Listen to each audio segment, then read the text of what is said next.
Muito bom dia, meus irmãos, graça e paz. Um prazer, uma alegria estar aqui com vocês. Muito bom poder rever os pastores daqui da igreja, os irmãos, alguns conhecidos, né, que a gente já conhece há algum tempo. Até o seminarista Nicolas está aqui, nosso aluno lá no CTCEB. Está em casa, né, fazendo estágio aqui esse semestre, coisa boa. Jonatas está aí também, olha só, coisa boa. Muito bom rever os irmãos e poder compartilhar um pouco da palavra do Senhor, mais que especial, né? Abrindo uma escola dominical, a gente tem esse privilégio de poder participar desse momento junto com vocês, que é um momento da apresentação das classes, né? Parabéns aí aqueles que são os responsáveis pelo ensino na igreja, que Deus continue usando vocês esse semestre, que seja um semestre muito edificante, né? Muito bom ver os temas, viu, pastor, de cada um aqui, de cada classe, muito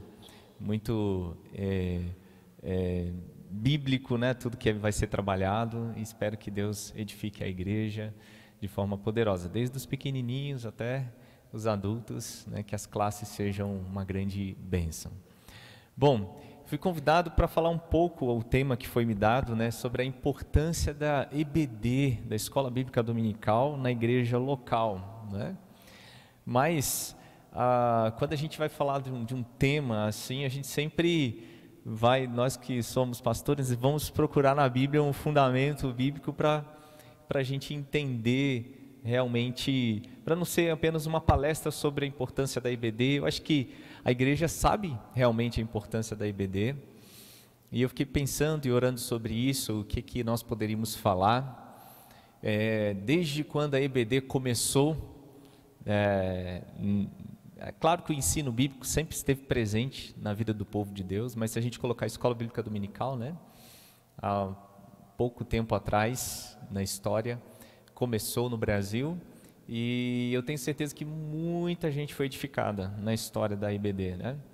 E é bom a gente relembrar de fato, viu, pastor Sidney? É bom a gente relembrar a importância da escola dominical para a igreja, porque muitas igrejas estão abandonando a escola dominical, estão procurando cuidar mais do culto, né? Que é bom, claro, mas estão trocando a escola dominical por outros programas, por outras programações, e novas gerações estão crescendo na igreja sem fundamento bíblico, né? Em muitas denominações é assim hoje, né? Então a gente relembrar a importância desse ambiente onde as classes são separadas, onde na linguagem das crianças, dos adolescentes, dos adultos, cada um pode aprender a palavra de Deus, isso é muito importante, né? E eu queria dividir esse tempo com vocês em duas partes, né? Para a gente poder pensar. A primeira parte, lembrando um pouquinho, um breve relato sobre a escola dominical, lembrando como a escola bíblica dominical chegou até o Brasil e como começou no Brasil, né? E depois eu queria trabalhar um pouco em cima de Deuteronômio capítulo 6, um texto que fala muito sobre esse ensino constante e a importância desse ensino na palavra de Deus. Então nós vamos dividir nesses dois momentos, começando a falar um pouco sobre a escola dominical, mas eu já quero pedir para você abrir sua Bíblia, por gentileza, em Deuteronômio capítulo 6, nós vamos ler esse texto. Deuteronômio capítulo 6.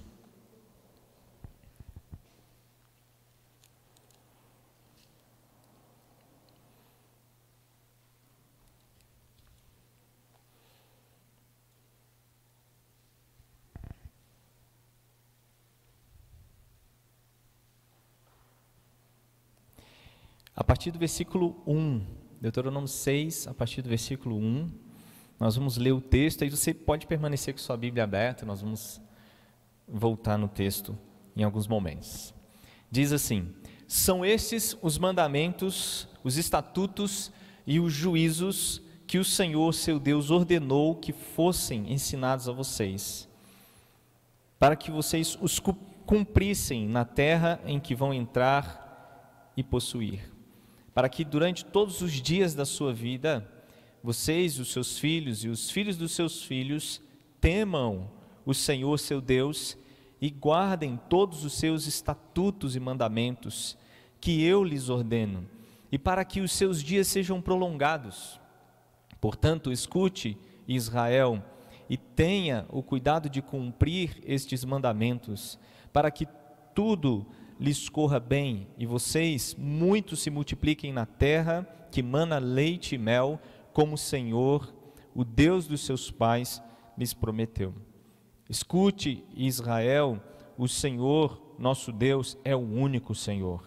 Portanto, ame o Senhor, seu Deus, de todo o seu coração, de toda a sua alma e com toda a sua força.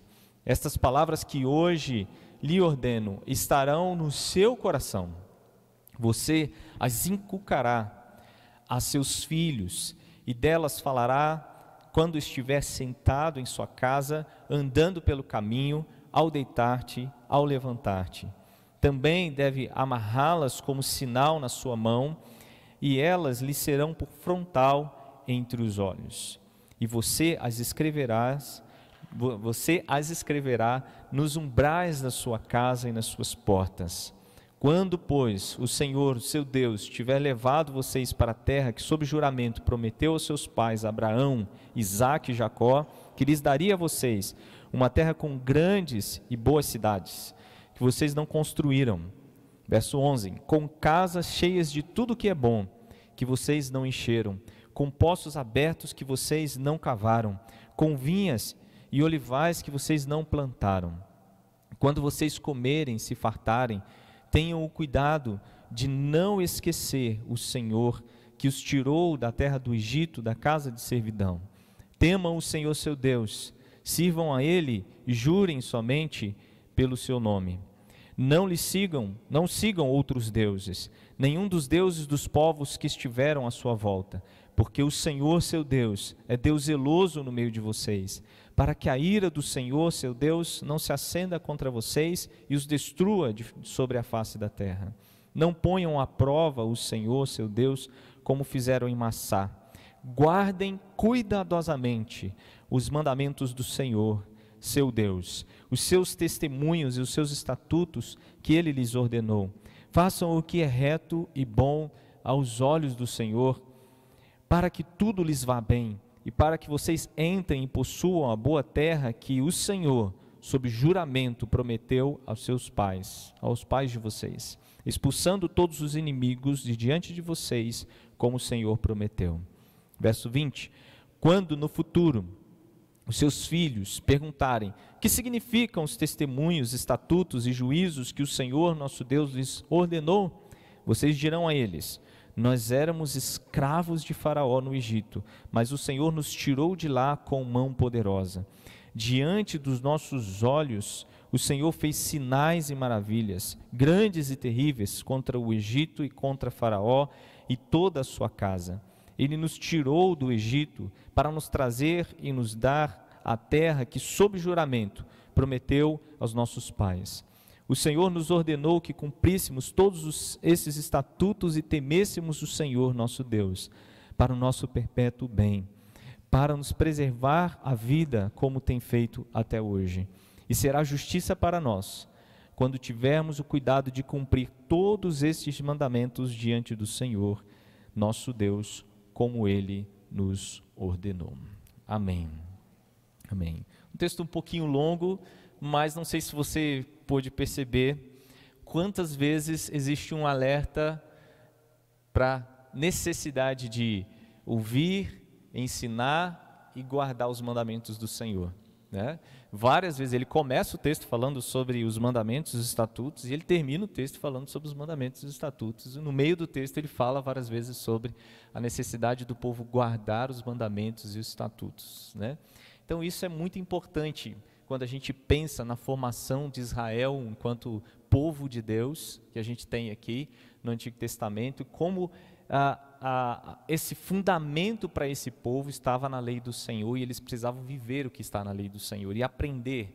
Mas quando nós, pensando agora, né, no nosso tempo um pouco, né, com base também nesse texto, mas pensando agora na escola dominical, a escola dominical começou na Inglaterra, né? Então, 1780, a gente tem aí Robert Hakes, que era um editor de um jornal, que ele então olha a necessidade ao seu redor, observa uma situação bem precária das crianças que trabalhavam longas jornadas em fábricas, que não tinham acesso à educação e tal, e ele decide então oferecer uma ajuda a essas crianças. Ele decide juntar essas crianças e ensiná-las a ler, a escrever e estudando a Bíblia, conhecendo a Bíblia. Então ele organizou um grupo de voluntários e começou a ministrar aulas para essas crianças aos domingos. E daí essa iniciativa, que a princípio era uma iniciativa simples, né? Então começou a se formar a ideia de uma escola dominical aos domingos, a escola do domingo, né? Mas foi uma ideia revolucionária, porque logo essa ideia foi se espalhando pelo mundo, né, por diversos países, e com certeza também chegou ao Brasil, algum tempo depois. Então, no Brasil, a escola dominical chegou no século XIX, também trazida pelos missionários, com essa ideia de também ensinar a palavra de Deus às crianças, não só as crianças, mas também já os adultos. A gente vai ver isso bem no início, a escola dominical sendo um ambiente para ensinar os adultos. E como havia também a necessidade de aprender a ler, e a gente sabe também que os reformadores ensinaram muito essa necessidade. A igreja precisa ensinar não só as crianças, né, mas os adultos a lerem, os adultos que não eram alfabetizados, para que eles possam ler e conhecer a palavra de Deus. Né, os reformadores defendiam só a Escritura, né, somente a Escritura, mas como o povo vai conhecer a Escritura se eles não sabem ler, né? Eles ficavam muito na mão daquilo que era falado na igreja, né? Mas eles precisam ter a liberdade de ter a Escritura e ler. Então isso já começou lá na Reforma, mas mais recentemente chega ao Brasil então, e no dia 29 de abril de 1836, 29 de abril de 1836, vem um missionário, né, dos Estados Unidos, reverendo Justin Spalding, que o nome dele a igreja dele era a igreja metodista episcopal, né? Então ele vem para o Rio de Janeiro, né? Ele vem de Nova York para o Rio de Janeiro, né? Então ele tinha uma esposa, ele tinha também um filho que veio com ele também, e ele veio continuar um trabalho de um outro missionário que já tinha começado. Mas esse missionário metodista não tinha começado com a EBD, tinha começado um grupo de pessoas pregando o evangelho e tal nas casas. E o Justin, ele veio e decidiu então começar a trazer essa ideia da escola bíblica para cá, quando ele veio, em 1836. Então tem uma carta que ele escreve para o secretário, né, um documento histórico, né, uma carta que ele escreve para o secretário da junta missionária da igreja metodista episcopal, datada do dia 5 de maio de 1836. 5 de maio de 1836. E nessa carta, ele já menciona a escola dominical. Ele diz que tinha organizado uma escola dominical quando ele chegou no Brasil, né, com um grupo de metodistas que o outro pastor missionário havia deixado. Não tinha escola dominical, mas ele organizou, né? E depois, alguns meses depois, isso era em maio que ele escreve essa carta, depois quando foi em setembro, dia 1º de setembro de 1836, ele escreve um relatório para o secretário da igreja metodista, né, responsável pela missão, e nesse relatório ele tem um parágrafo que eu deixei também para a gente ali, e ele diz isso aqui: olha, conseguimos organizar uma escola dominical, denominada Escola Dominical Missionária Sul-Americana, auxiliar da união das escolas dominicais da igreja metodista episcopal. Então já tinha união das escolas dominicais aqui, né? E mais de 40 crianças, ele diz, e jovens se tornaram interessados nela. Está dividida em 8 classes, então já havia as classes, com 4 professores e 4 professoras. Nós nos reunimos às 16h30 aos domingos. Né? E durante a carta ele fala que havia algumas classes em inglês, outras em português e tal. Né? É bastante interessante a gente ver esse início da escola dominical. Né? E logo, alguns anos depois, a história que a gente mais conhece, né, é do reverendo Robert Calley, né, e Sarah Calley, que poucos anos depois também começaram na cidade de Petrópolis, na região serrana do Rio de Janeiro, uma escola dominical com crianças também. Né? E a primeira história que eles contaram, Robert e Sarah Calley, foi a história do profeta Jonas, para ensinar sobre as crianças, sobre obediência, missões, misericórdia de Deus. Né? Essa foi que consta a primeira história que eles contaram na escola dominical, foi sobre a história do profeta Jonas, e vocês vão estudar aqui os profetas menores, né? Continuando esse legado. Então, isso com Robert e Sarah Calley foi em 1855, né? Quase 20 anos depois dos metodistas que já haviam iniciado uma IBD no Brasil. Tá?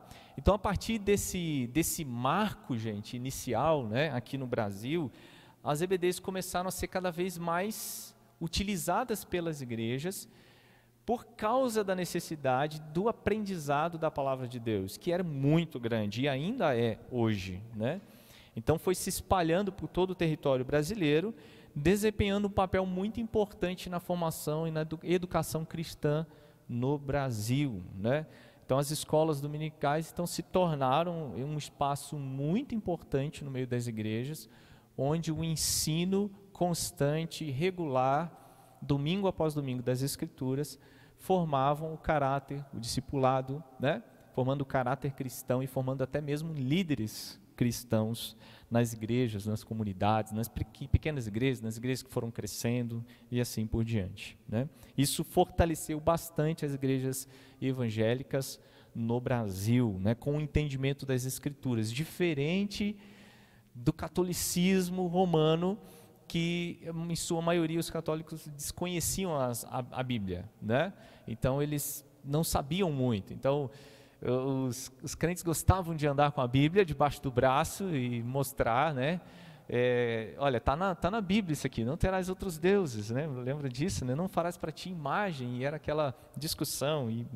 Mas a gente percebe que isso fortaleceu muito a igreja evangélica no Brasil. Então, essa importância da escola dominical se deu na educação, ou seja, muitos aprenderam a ler e escrever a partir da escola dominical, muitos. Né? Então, isso ajudou bastante na educação de adolescentes, crianças, jovens. Discipulado. Então, a EBD é um espaço de discipulado, porque constantemente nós estamos aprendendo e crescendo nas Escrituras. O discipulado não é só uma classe que a gente faz, né?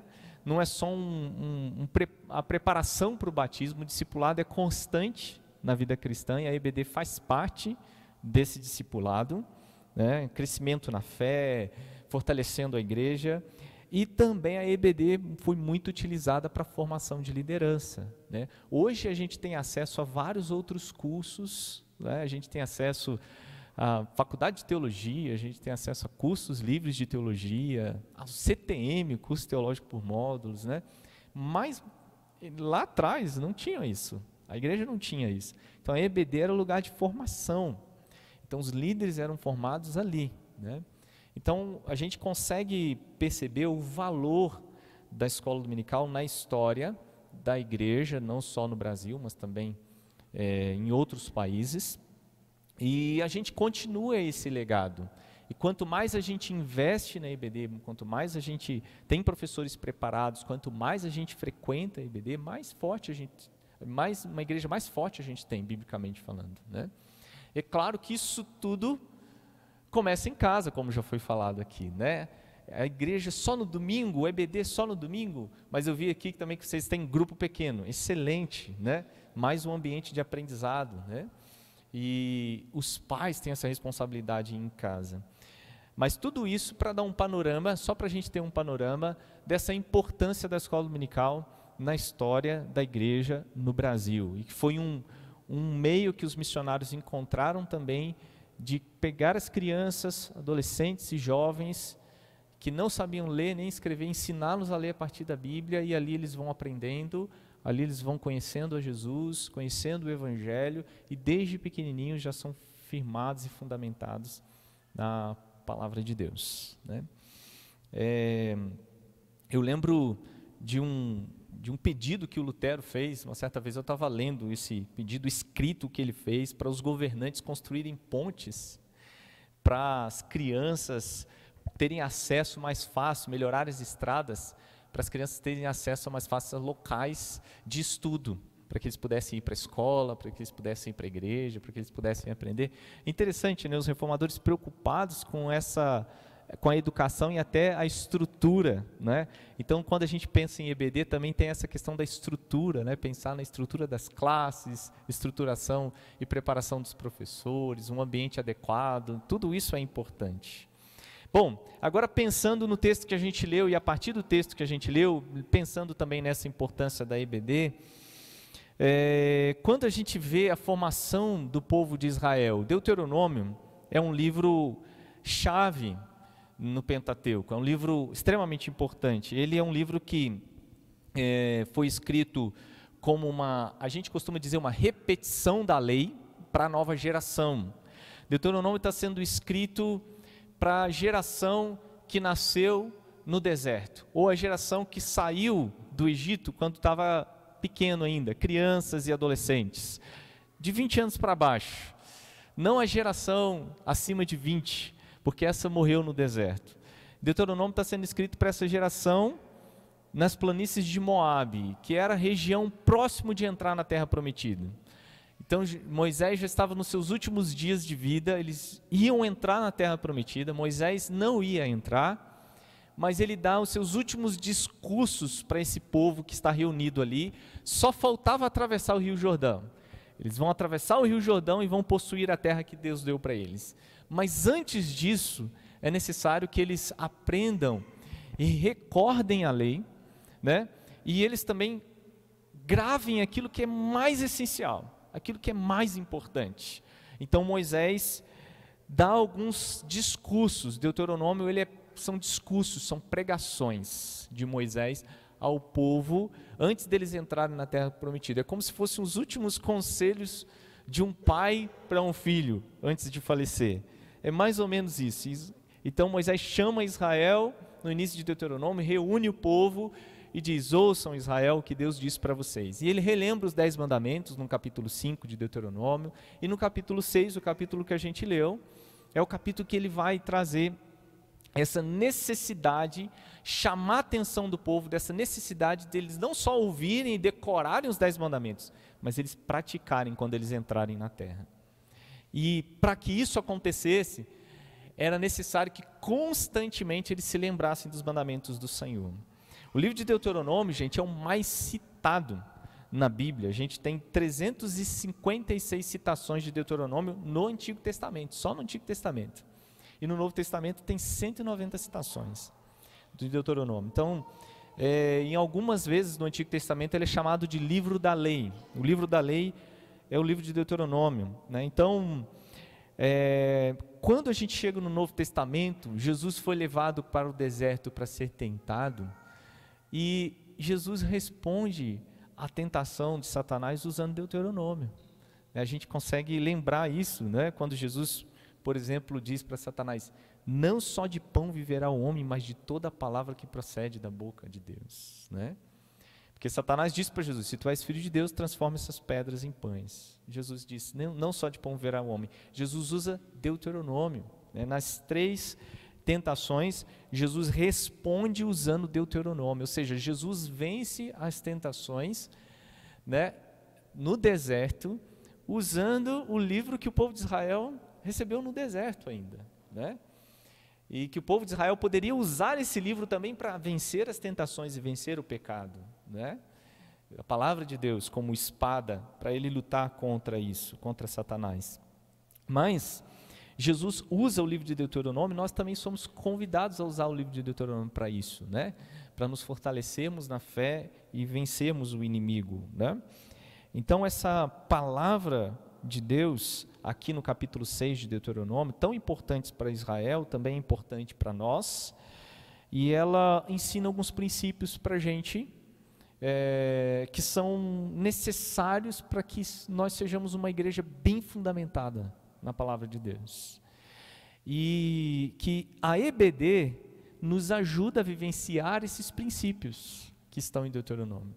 A EBD colabora com isso. A EBD não é tudo, mas é uma parte importante que nos ajuda a experimentar, experienciar os princípios de Deuteronômio capítulo 6. Entende? Então, por exemplo, o primeiro princípio que eu queria compartilhar desse texto com vocês é o princípio da centralidade, né, da palavra de Deus, que está a partir do versículo 1, no capítulo 6, até o versículo 9. Nós temos ali do versículo 1 ao versículo 9, Moisés trazendo a ideia de que, olha, os mandamentos, as leis e os estatutos devem ser centrais na vida de vocês, Israel. Se você quer de fato agradar a Deus e viver bem na terra que o Senhor Deus te dá, guarde esses mandamentos. Então o primeiro princípio que Moisés ensina aqui é o princípio da centralidade da palavra de Deus. E a EBD é uma das maneiras de nós centralizarmos a palavra de Deus na vida da igreja, de nós colocarmos a palavra de Deus como fundamento. E como que Moisés ensina para o povo centralizar a palavra de Deus? Primeiro, ele ensina que o povo deveria receber esses mandamentos como dádiva. O povo de Israel deveria olhar para os mandamentos como uma dádiva de Deus. Capítulo 6, versículo 1 ao 4, por exemplo, ele enfatiza vários termos, mandamentos, estatutos, juízos, no versículo 1. Essas três palavras, ela têm algumas conotações diferentes, mas unidas, elas dizem respeito à lei de Deus como um todo, a todos os mandamentos de Deus. Em nenhum momento os mandamentos de Deus deveriam ser vistos como algo pesado ou negativo. Eles sempre deveriam ser vistos pelo povo de Deus como uma dádiva, uma bênção que Deus nos deu. É uma luz na escuridão.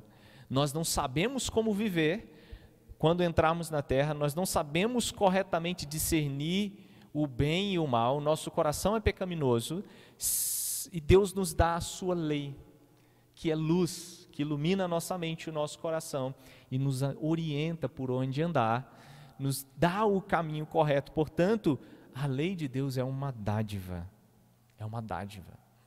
e ela é dada dentro de um contexto de compromisso, de aliança de Deus com o seu povo.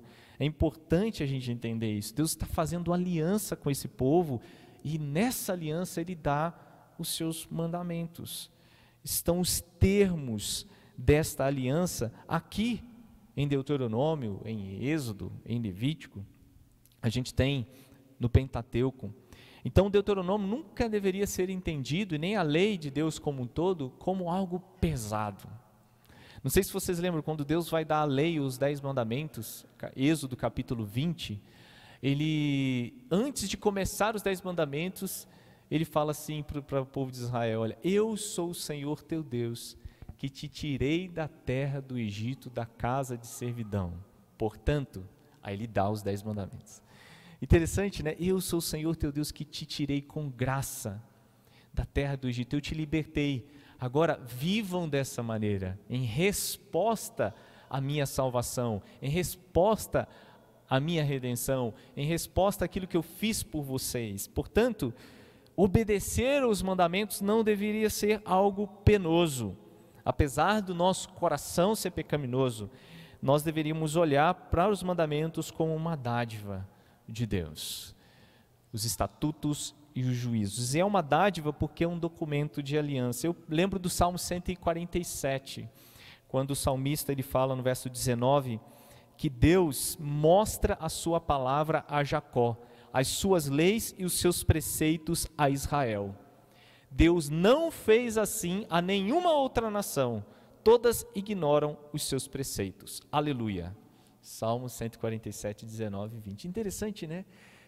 Que dádiva, que privilégio é quando Deus mostra a sua palavra ao seu povo, quando Deus revela a sua lei, quando Deus não permite que a gente continue na escuridão. Então a palavra do Senhor, irmãos, é dádiva, é uma bênção. E quando nós valorizamos a EBD, nós estamos reconhecendo esse princípio bíblico, de que a palavra de Deus é uma dádiva.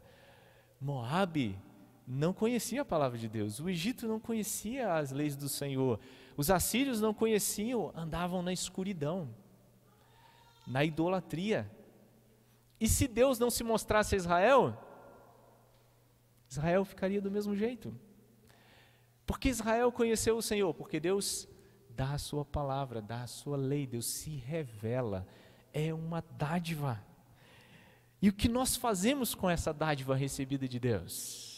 Devemos recebê-la com gratidão, centralizá-la em nossa igreja, em nossa vida, e colocá-la como importantíssima onde deve estar, porque a palavra de Deus é de fato luz, que nos tira da escuridão.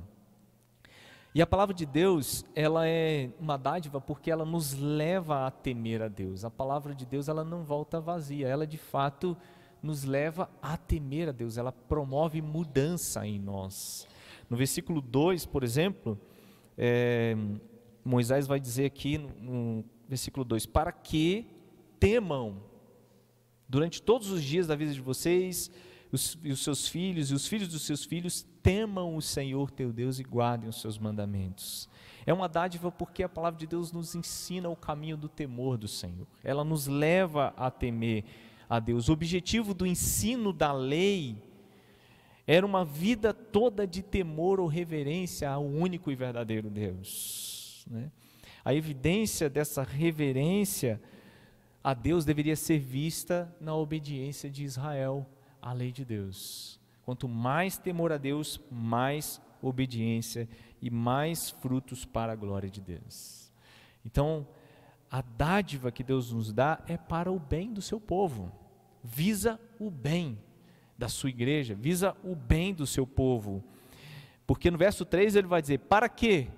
Para que bem te suceda e muito te multipliques na terra que o Senhor Deus te dá, a terra que mana leite e mel, né? A palavra de Deus é deixada para o bem do seu povo, para que o povo conheça Deus e tenha uma vida justa, para que o povo cresça, para que o povo possa desfrutar das consequências, dos frutos da obediência e se multiplicar na terra que Deus dá. Então a palavra e a lei foram dadas para o bem de Israel, foram dadas para o bem de Israel, e não é diferente, né? Para a igreja, a palavra de Deus é dada para o bem da igreja, para que a igreja conheça a Deus e desfrute das bênçãos de Deus. E a palavra também é uma dádiva porque revela quem Deus é, revela a pessoa de Deus, né? No versículo 4, que é bem conhecido no capítulo 6, né? Ele vai dizer, olha, escute Israel, ou ouve, ó Israel, o Senhor nosso Deus é o único Senhor. Então essa palavra nos lembra constantemente de quem Deus é. E por causa do nosso coração corrupto e pecaminoso, nós precisamos constantemente dessa lembrança de quem Ele é, que Ele é único, que Ele é o Senhor, com letras maiúsculas aqui, o Deus da aliança, Yahvé. É o único Deus, é aquele que resgatou vocês. Então Israel constantemente precisaria disso. Essa é a declaração de fé de Israel, Shema, né? Ouve, ó Israel. É a declaração de fé que eles deveriam repetir até hoje, né? Eles fazem isso. Então esse verso parece falar um pouco sobre quem Deus é. Mas não só um pouco, ele dá informações essenciais sobre a pessoa de Deus. Ele fala que Ele é um só. E Ele fala que Ele é o Senhor deste povo, desta nação. Então, como dádiva de Deus, nós precisamos de fato receber essa palavra de Deus com alegria e centralizá-la em nossa igreja, em nossa vida. E a escola dominical é uma maneira de fazer isso, como eu já afirmei, né? De centralizar a palavra de Deus. Além disso, de receber essa palavra de Deus com dádiva, nós precisamos guardar a palavra em nosso coração, né? Nós precisamos guardá-la em nosso coração. Isso é importante porque a palavra de Deus, ela só de fato é centralizada na vida do povo de Deus se ela estiver no coração. Não basta estar na boca, não basta estar nas mãos, a palavra precisa estar no coração, né?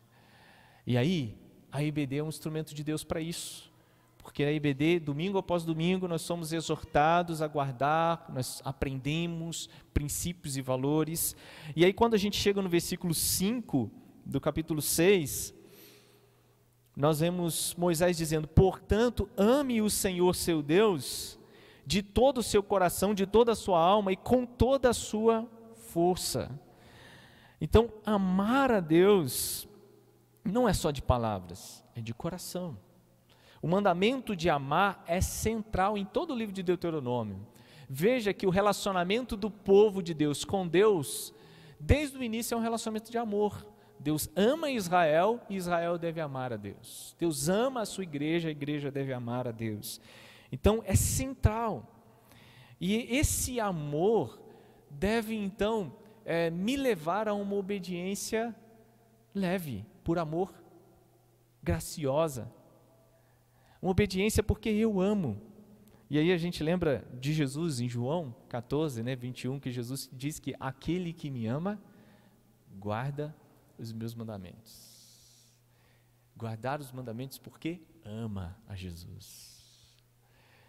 Então isso é bem interessante, porque lá em Deuteronômio Deus já está dizendo isso, né?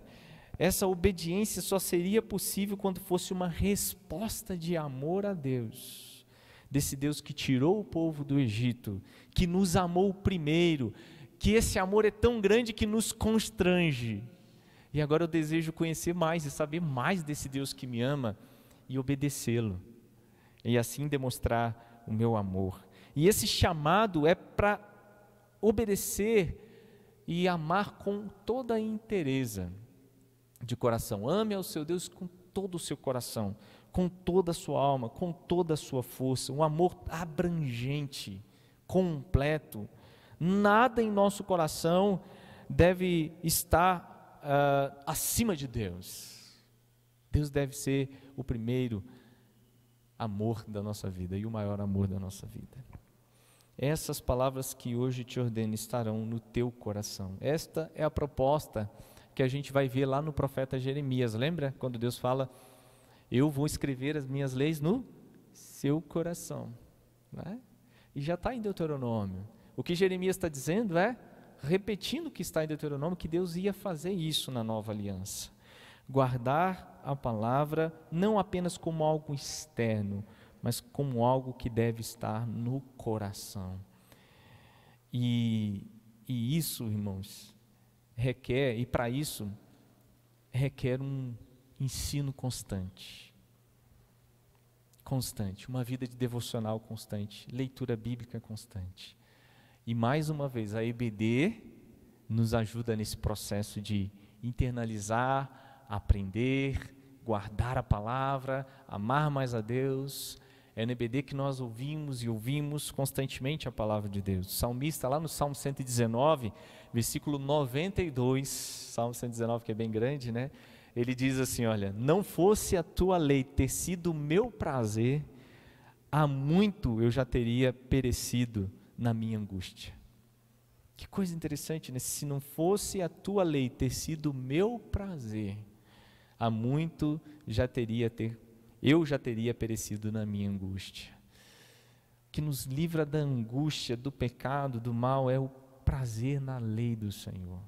É amar a Deus de coração e ter essas palavras em nosso coração, guardá-la em nosso coração.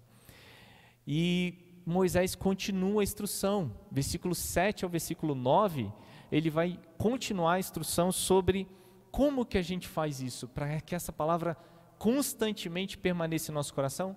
Ensine com dedicação. Verso 7, a partir do verso 7 ele vai dizer: tu inculcarás, né?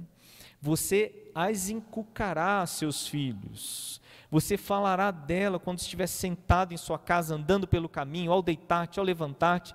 Aí a importância daquilo que foi falado aqui, não é só na EBD, hein? A EBD é uma parcela, é uma pequena parcela, uma ajuda da igreja, uma direção da igreja, e a família deve continuar e fazer isso em casa. Prioridade da responsabilidade dos pais. Tu inculcarás aos teus filhos. E aqui todo o povo deveria estar envolvido nesse processo. O povo de Deus deve ensinar as novas gerações. E quando a gente fala das classes na EBD, é isso que a gente está fazendo, ensinando as novas gerações. Desde pequenininhos estão ouvindo sobre quem Deus é, aprendendo mais sobre o Senhor, sobre os valores e princípios que precisam estar no coração. Ensinar com dedicação, como? Como que a gente ensina? Primeiro, irmãos, a gente só vai ensinar se a palavra estiver no nosso coração. Né? Primeiro precisa estar no coração daquele que ensina. Por que o ensino de Jesus era diferente do ensino dos fariseus? Lembra? Os evangelistas falam muito sobre isso. Eles comentam assim, porque Jesus ensinava como quem tinha autoridade e não como os fariseus. Né? Os evangelhos mostram que o ensino dos fariseus era um ensino vazio, legalista. Agora o ensino de Jesus era como quem tinha autoridade, um ensino cheio de verdade. Qual é? Por que essa diferença? Uma das diferenças é que o fariseu ensinava aquilo que não estava no coração deles. Ele ensinava aquilo que ele não guardava no seu coração. Era vazio. Jesus mesmo disse, olha, vocês guardam a lei externamente. Vocês são sepulcros caiados. O coração de vocês está longe de mim. Agora Jesus ensinava aquilo que o coração dele estava cheio da palavra de Deus. Ele amava de fato a Deus, ele cria de fato naquela verdade. Então o ensino de Jesus era diferente. Os fariseus não viviam o que eles ensinavam. Eles viviam externamente, né, como uma casca oca, nada por dentro. Então, primeiro a palavra deve estar no nosso coração. Por isso que no versículo 6, ele fala que estas palavras que hoje te ordeno estarão no teu coração e tu inculcarás aos teus filhos. Mas primeiro deve estar no meu coração, para que eu possa ensinar os meus filhos. Você já percebeu que nós ensinamos de fato para os nossos filhos aquilo que nós amamos, aquilo que nós gostamos? Os nossos filhos vão ficar empolgados com aquilo que nós somos empolgados. Por exemplo, é bem comum que o filho siga torcendo para o mesmo time que o pai torce. Bem comum. Principalmente quando o pai gosta de futebol e é muito empolgado, né? Os flamenguistas aí, os corintianos, os são paulinos que estão felizes hoje, né? E aí, o que o pai faz? Aquilo está no coração, ele ama aquele time. O bebê já nasceu, ele já compra uma camisa do time, já põe lá um body do time, né? Ele já, de pequeno, tenta levar o filho para assistir os jogos. Vou te levar no estádio, filho. Por quê? Ele está discipulando o seu filho naquilo. E o filho vai crescer o quê? Amando aquele time. Ele vai brigar por aquele time. Por que o pai conseguiu discipular o filho naquele time? Porque é isso que está no coração do pai. O pai ama futebol. O pai que ama a Fórmula 1, corrida e tal, ele vai levar o filho para isso, assistir, e o filho vai amar aquilo. A grande chance do filho amar aquilo, se o pai ama aquilo. E aí qual que é o problema? É que às vezes nós conseguimos discipular bem os nossos filhos a amar o mesmo time que a gente ama, mas nós não conseguimos discipulá-los a amá-los a Jesus, a eles amarem a Jesus. Será por quê? Né? Os nossos filhos, eu sempre falo isso lá em casa, eles não são bobos, eles sabem o que a gente ama, eles sabem o que faz os nossos olhos brilharem, eles sabem aquilo que de fato traz alegria para a gente. E será que eles percebem que o Evangelho traz alegria para a gente, que Jesus é a nossa alegria, que de fato a gente ama Jesus, que a gente ama a palavra de Deus, que a gente valoriza a palavra de Deus? Será que a gente consegue transmitir isso para eles? Então, primeiro a palavra de Deus deve estar em nosso coração, para depois nós inculcarmos aos nossos filhos. E a palavra de Deus deve estar presente no dia a dia. Verso 7, inculcarás quando? Em todo o tempo. Em todo o tempo. Então, como eu disse, a escola dominical é uma extensão daquilo que deve ser em casa. Em casa, você está andando pelo caminho, ao deitar-te, ao levantar-te, como diz o versículo 7. Em todo momento, em todo tempo, é hora de ensinarmos a palavra de Deus. Ela deve estar presente no dia a dia. Todos os verbos aqui demonstram que a palavra de Deus deve permear a nossa rotina diária. Não pense que ensinar a palavra de Deus é apenas 5 minutos antes de dormir, você senta, ora, lê um versículo com seu filho, né? Não é só na IBD. Momentos comuns do dia a dia devem ser utilizados para a gente ensinar a palavra de Deus e inculcar. Então a IBD se expande para os nossos lares, né? Por isso que a nossa editora faz muito isso, né? Ela dá recursos para que você durante a semana possa ler textos que têm a ver com aquilo que você vai estudar no domingo. Você pode utilizar esses recursos, não é obrigatório, mas pode utilizar. Então você continua estudando em casa aquilo que você tem estudado, então você acompanha os seus filhos nesse processo. Então as crianças têm tarefas para fazer em casa, né? Isso motiva você constantemente estar recordando a palavra de Deus. A palavra de Deus deve estar presente no dia a dia, ao sentar, ao levantar, andando pelo caminho. A palavra de Deus deve ser fonte de motivação, versículo 8, versículo 9, fonte de meditação, de meditação, deve também amarrá-las, verso 8, como sinal na sua mão, deve estar por frontal entre os olhos, você escreverá nos umbrais da sua casa e nas suas portas. A ideia é que a palavra de Deus deve ser sempre relembrada, constantemente deve estar diante dos nossos olhos como fonte de meditação. E mais uma vez, a EBD, domingo após domingo, é um instrumento de Deus para nos relembrar dos princípios da palavra de Deus, né? Não é só estudar uma vez. Eu já estudei sobre o profeta Jonas uma vez. Eu preciso estudar sempre sobre Jonas de novo, porque eu vou aprender, eu vou relembrar, eu vou aprender coisas novas e vou relembrar princípios importantes que às vezes naquele momento da minha vida eu não estou aplicando na minha vida. E Deus usa isso para me relembrar e para me chamar a atenção, para dizer, olha Guilherme, você está errando aqui, você não tem vivido esse princípio. Então, constantemente relembrando a palavra de Deus. E um segundo princípio é que, além da palavra de Deus ser central, a igreja precisa perseverar na palavra, é o princípio da perseverança. Primeiro você centraliza a palavra de Deus no meio do povo, ela deve ser ensinada, ela deve ser recebida como dádiva, ela deve ser tratada de fato como algo diário e comum na vida da igreja, do povo de Deus, e depois você tem que ensinar o povo a perseverar. Esse é o segundo princípio, perseverar na palavra de Deus. É o que a gente vai ver a partir do versículo 10. A partir do verso 10, Moisés vai dizendo, e quando vocês entrarem na terra, o que vocês vão precisar fazer? Quando vocês entrarem na terra que o Senhor Deus dá a vocês, é claro que vocês vão ter que ensinar, mas não é só ensinar.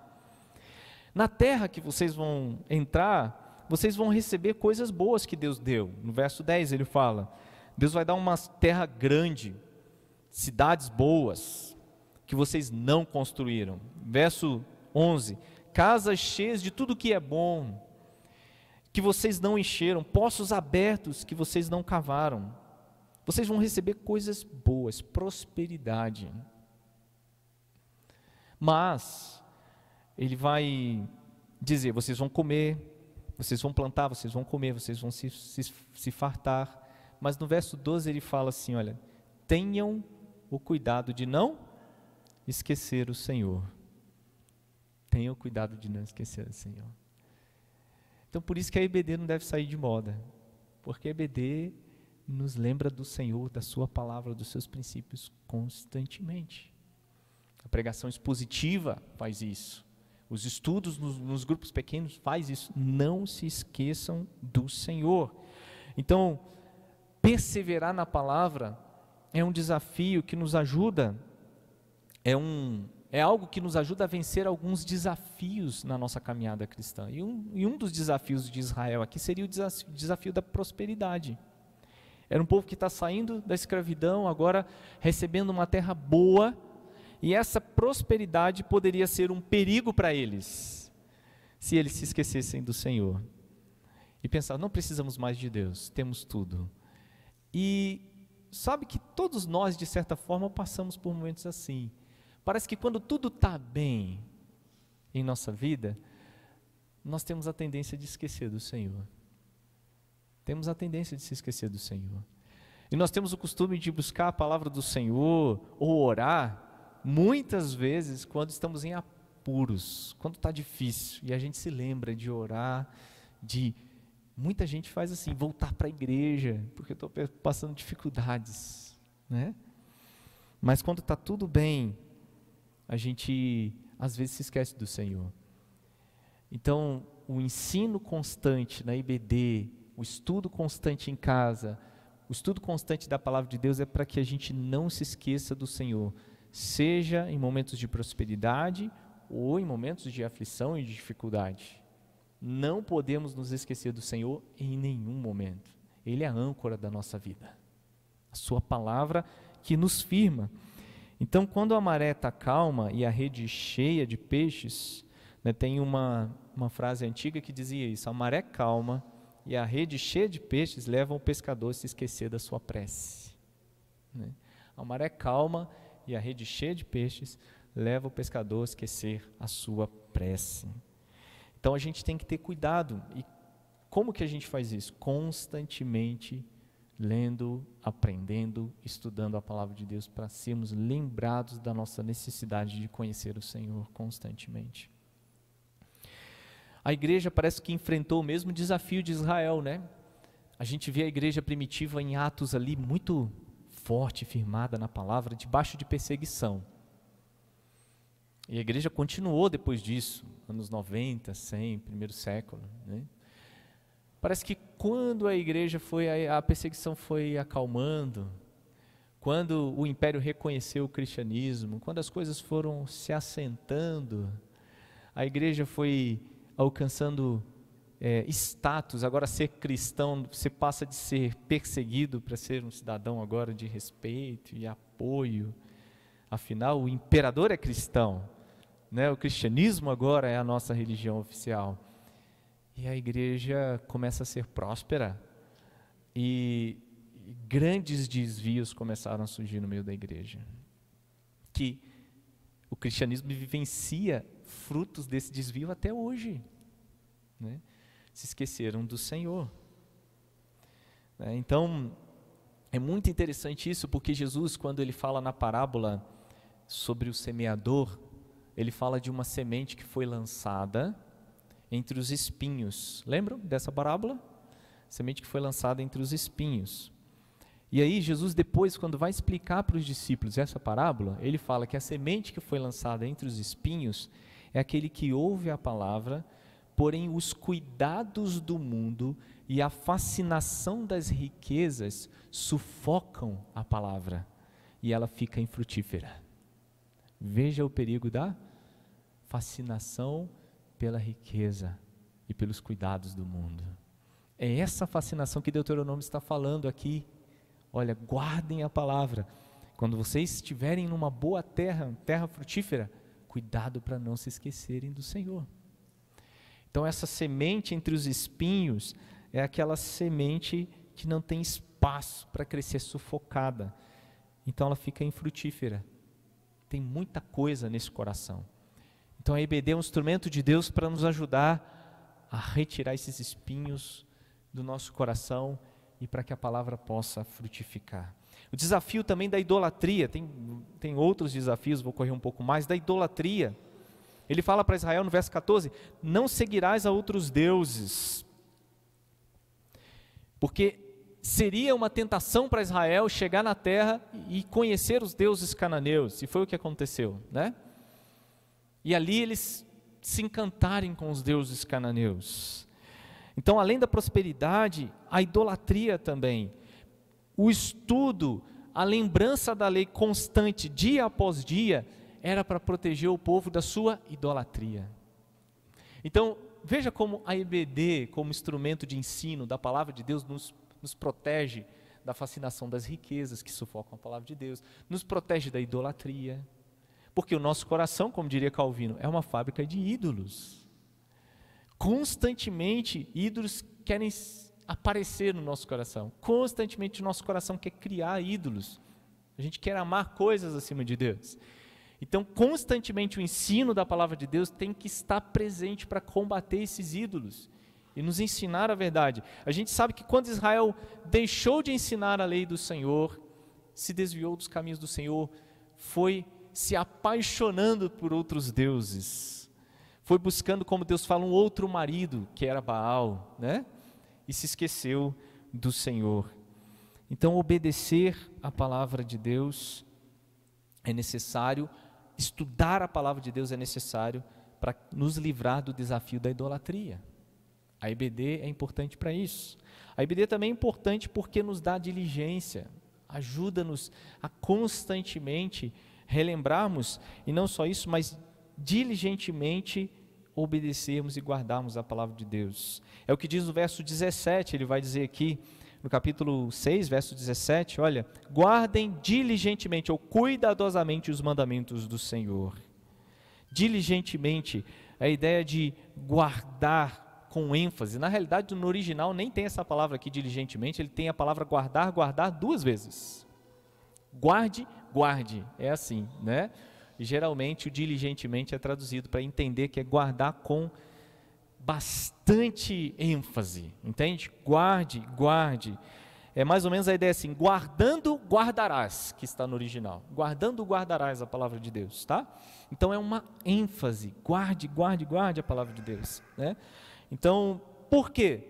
Porque Deus conhece o nosso coração, né? E sabe que nós podemos nos desviar. Eu lembro de Juízes, por exemplo, capítulo 2, versículo 17, que o texto fala assim do povo de Israel, olha, contudo, Deus colocou o povo na terra, contudo, não obedeceram aos seus juízes, antes se prostituíram após outros deuses e os adoraram, depressa se desviaram do caminho do Senhor, por onde andaram os seus pais, na obediência dos mandamentos do Senhor, e não fizeram como eles, depressa se desviaram.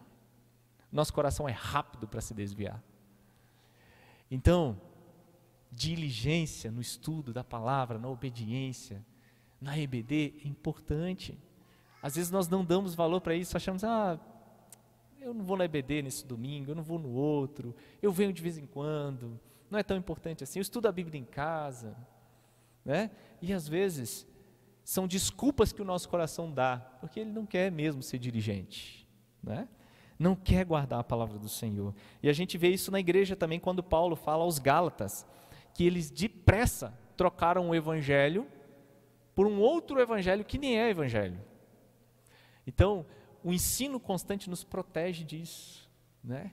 A IBD é importante porque nos guarda disso. E por último, meus irmãos, a significância da palavra é um outro princípio muito importante. A centralidade da palavra, como nós falamos, a perseverança na palavra, o segundo e o último, a significância da palavra.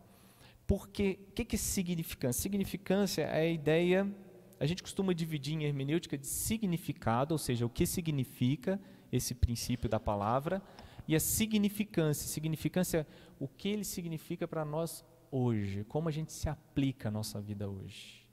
O significado de um texto bíblico e a sua significância para nós, né? Como ele se aplica para nós hoje. Então, a significância é como que eu vou pegar esses princípios bíblicos e aplicar em minha vida. A EBD é fantástica para isso, né? A EBD ajuda a gente a entender mais, porque é onde a gente pode perguntar, mas pastor, mas professor, mas isso aqui, como é que eu faço isso? Como é que eu vivo isso? Então, a participação. Então, tem como você tirar suas dúvidas. Ajuda você a entender melhor, mas parece que isso aqui está tão longe. Como é que eu vivo isso aqui da minha vida? Entende? A EBD é importantíssimo para isso. Trazer a significância da palavra de Deus para dentro da história da nossa vida, do nosso dia a dia, da nossa rotina. E quando a gente vê o povo de Israel aqui, já pronto para entrar na terra, Moisés dá essa ênfase. Moisés vai dizer para eles que a palavra de Deus tem a ver com a história deles, que ela nasceu, foi dada por Deus dentro da história da vida deles, e é para a vida deles, é para o dia a dia. Então lá no verso 20, por exemplo, ele fala assim que, além disso, o Senhor seu Deus mandará, Virou aqui, o vento. Quando no futuro os seus filhos lhe perguntarem o que significam os testemunhos, o que significam esses testemunhos? Qual é o significado deles? Qual é a significância deles para nós? Esses estatutos, vocês vão dizer, olha, nós éramos escravos de Faraó. Como que você explica? Você conta a história da redenção. Entende? A história da redenção é a nossa história. Então a Bíblia tem um significado para nós porque nós também fazemos parte dessa história da redenção. Nós também fomos redimidos da escravidão do pecado. Então a IBD nos ajuda a entender isso no processo em várias áreas da nossa vida. Como que esse princípio bíblico tem a ver comigo hoje, na minha segunda-feira, no meu trabalho, na minha faculdade. Entende? Tem a ver com a minha história. Então quando um filho perguntasse, um filho israelita perguntasse para o pai, olha, pai, o que significa? Aí o pai ia contar uma história. Ele não ia trazer algo abstrato. Ele ia contar a história. Olha, nós éramos escravos no Egito, mas o Senhor nos libertou de lá. E Ele nos tirou com poderosa mão.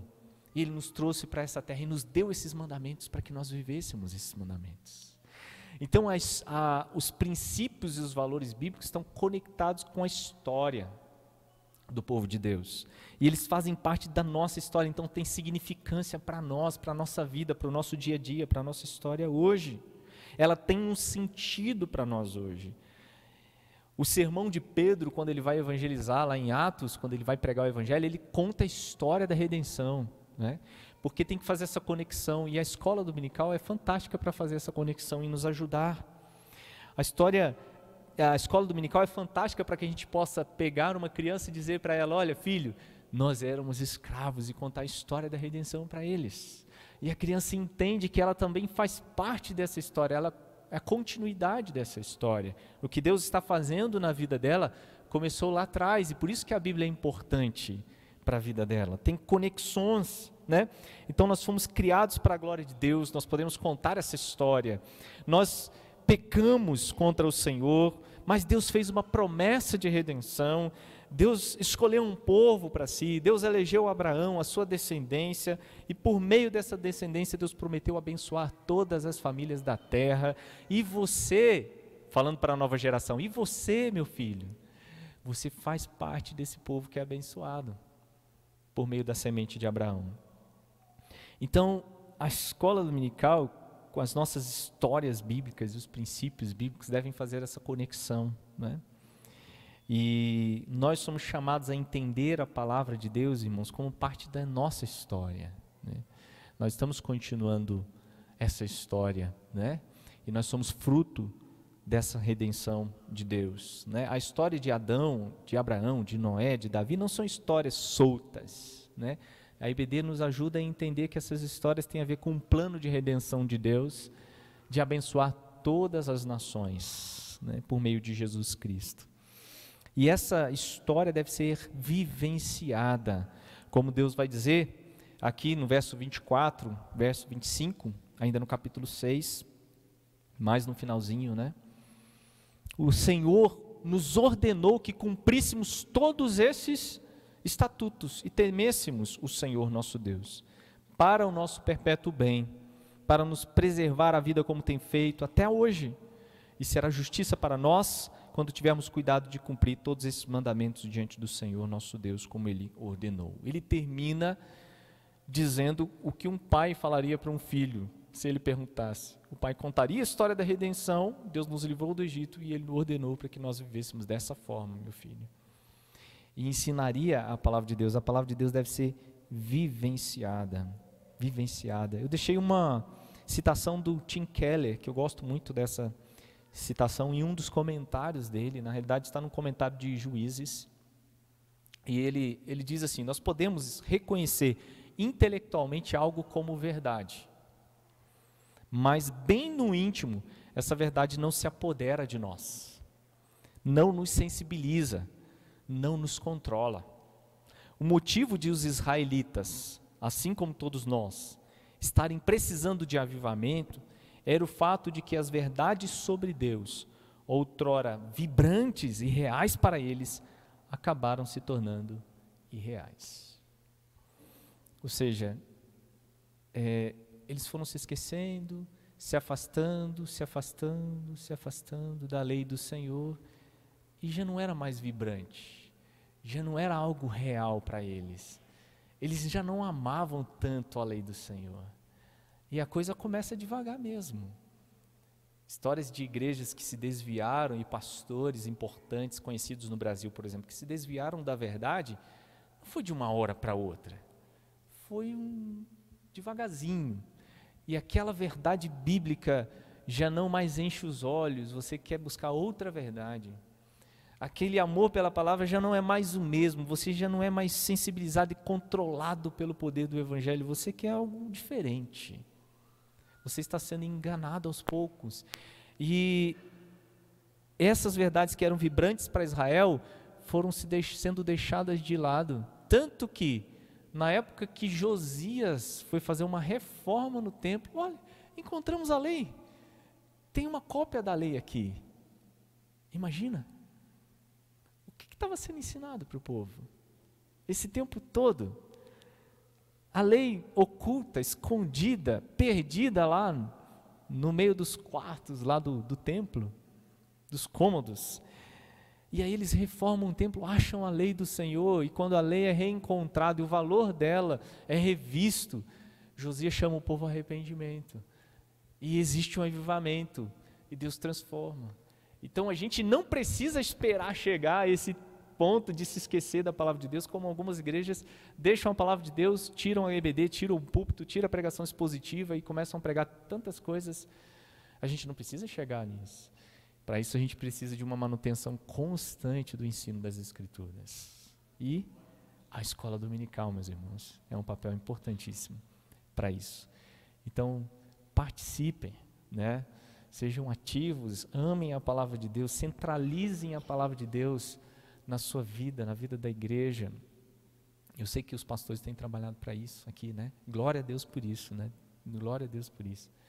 E perseverem na palavra e entendam cada vez mais a significância da palavra para a sua vida pessoal. E que Deus de fato nos abençoe. Na conclusão, né, o povo de Deus deve ser fundamentado na palavra, aplicando então os princípios dessa palavra, da centralidade da palavra, da perseverança na palavra, da significância na palavra na sua vida. E a EBD, meus irmãos, é uma ferramenta poderosa para a igreja possa aplicar esses princípios de Deuteronômio capítulo 6. Amém? Vamos orar? Feche seus olhos, coloque sua vida diante do Senhor.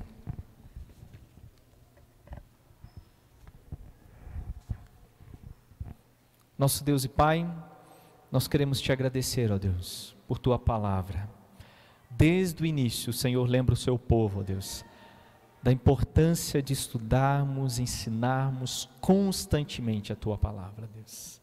Obrigado por essa igreja, Deus, que mantém esse princípio, que tem buscado cada vez mais centralizar a tua palavra, Deus, na vida dos seus membros, na vida desta igreja, na vida de cada um, de cada família.